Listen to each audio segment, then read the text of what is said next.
Here's a simple T5 Tarantula guide in 2 minutes. Let's go.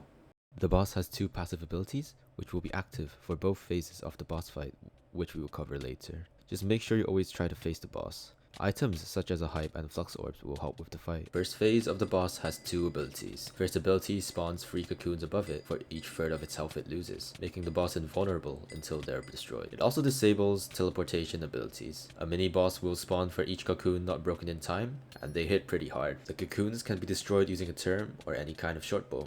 A really good budget option is the machine gun shortbow. The second ability spawns bats, which are immune to magic damage. These can be brought down with your bow, melee, or crimson swipes. If the bats stay alive for too long, you take a ton of damage, so take them down as quickly as you can. Once you finish phase 1, you enter phase 2, which has 2 times the health and the 2 passive abilities mentioned at the start.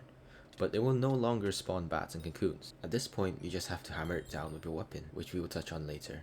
Before we continue, for every 2 subs or 5 likes on this video within the next 2 days, I will do 1 T5 Tarantula boss, so make sure to do that if you want me to suffer.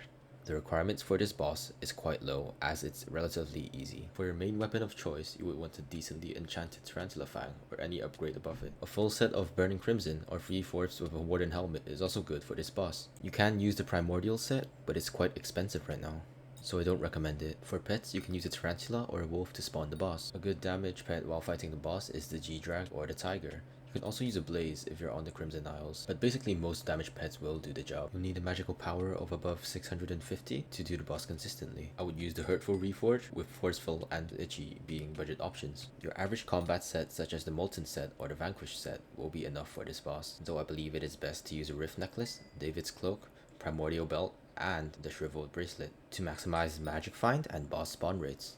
Also remember to at least level up Arthropod Ruler as high as you can to maximize damage. These can be obtained from Flaming Spiders from the Crimson Isles. Comment down below if I left something out or if you have any questions.